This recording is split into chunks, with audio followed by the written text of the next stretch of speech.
on 9/11, I was in college and I was dating a guy who was going to Harvard and was very impressive to my friends and family, as you might imagine. And he seemed to be overall a pretty stand-up guy. But on the day of 9/11, he and I talked, and he said something so horrifically Islamophobic that I broke up with him on the spot.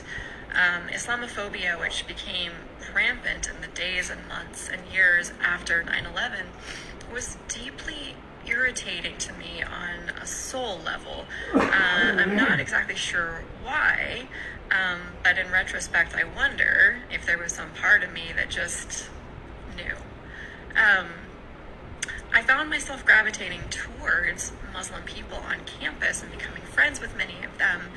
Some of these friendships I have sustained in the years since, and their influence over me was pretty strong in terms of how I perceived Islam.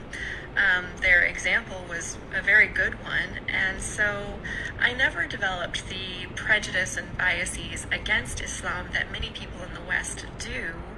Alhamdulillah, so I did not have that to work through, thankfully.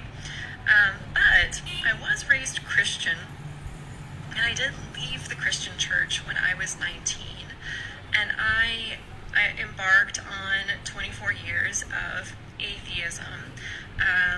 I would have also described myself as an agnostic. Perhaps that is more accurate, because I was always very spiritually attuned and felt that there was something, maybe not God or the concept of God that I had been raised with, but there was something I felt, which was difficult to reconcile with what I consider more broadly to be not atheism, but kind of an anti-theism. Religion never felt like a safe place for me. It felt like a place of really intense, enforced conformity to the detriment often of people's individual sense of worth and belonging. And that just wasn't for me. But again, I felt that there was something. So fast forward to 2021, the years leading up to my conversion. So from about the end of 2021 to the end of 2023, I went through a series of crises, just absolutely traumatizing events, starting with the unexpected and extremely gruesome death of my brother, followed shortly by my best friend from college losing her fight with cancer. She was one of the best people I had ever known in my entire life. Somewhere in there, my husband was also diagnosed with MS, and his health began to deteriorate rapidly.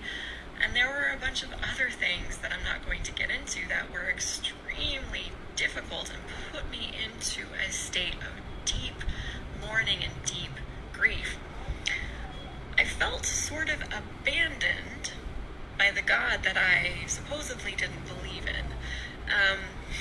And yet at the same time, I found myself praying, reaching for God, seeking God in desperation, just anything to ground me, to provide some sense of meaning, some sense of security, to make everything that had happened to me make sense.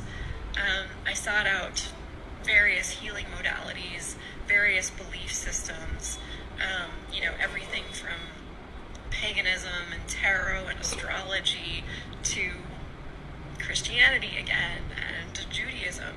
And despite the fact that I had never developed any sort of Islamophobic biases, Islam was the last place I thought to look. Now, in this desperation, while I'm, reaching out towards and seeking God and finding myself praying, I remember thinking this is what people do, right? In moments of desperation, in moments of, being plunged into absolute darkness, people turn to God suddenly. And it felt almost blasphemous to me. I didn't love that, because I thought, I never reached towards God in the ordinary moments or the blessed moments, only now. It felt morally inconsistent to me. And so, I wanted to seek that sort of moral consistency, maybe a more consistent or continuous belief system regardless of what I was going through. But again, Islam was the last place I thought to look. And then October 7th rolled around. October 7th of 2023. And I started to witness the Palestinians undergoing the worst atrocities imaginable.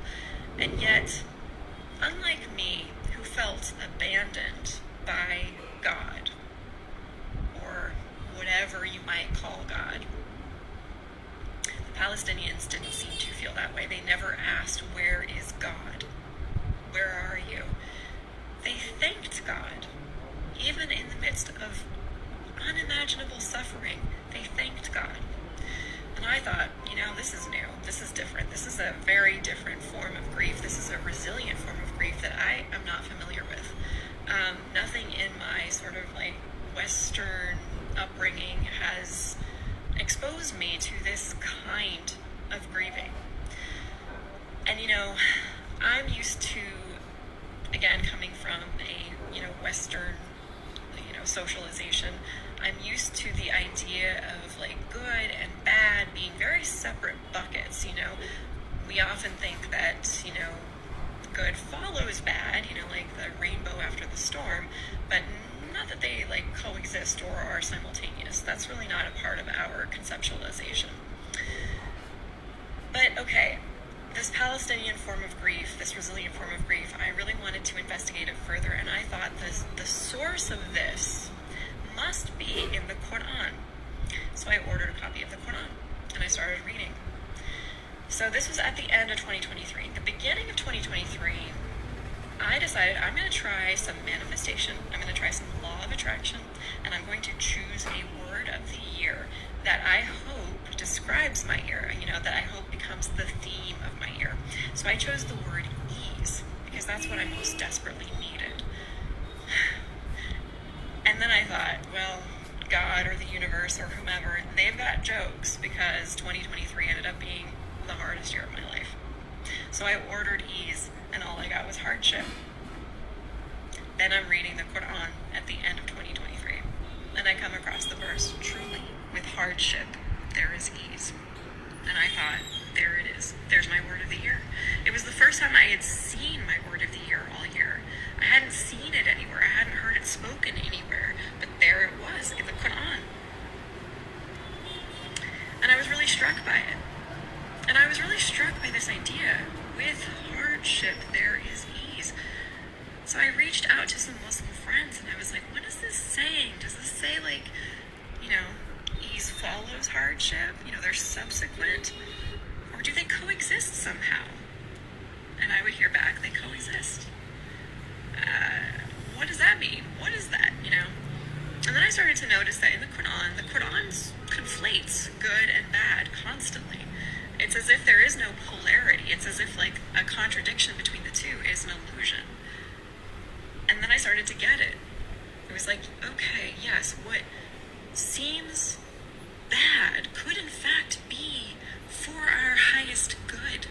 What seems good can in fact turn sour. We don't know. We cannot perceive ultimately the outcomes of these things. Wealth can be a calamity. Poverty can be a blessing, for example. So alhamdulillah for everything. So this is what I was starting to learn from Islam. And this, in fact, did imbue a sense of resilience within me, and in terms of the grief I was experiencing. So I took the final step and took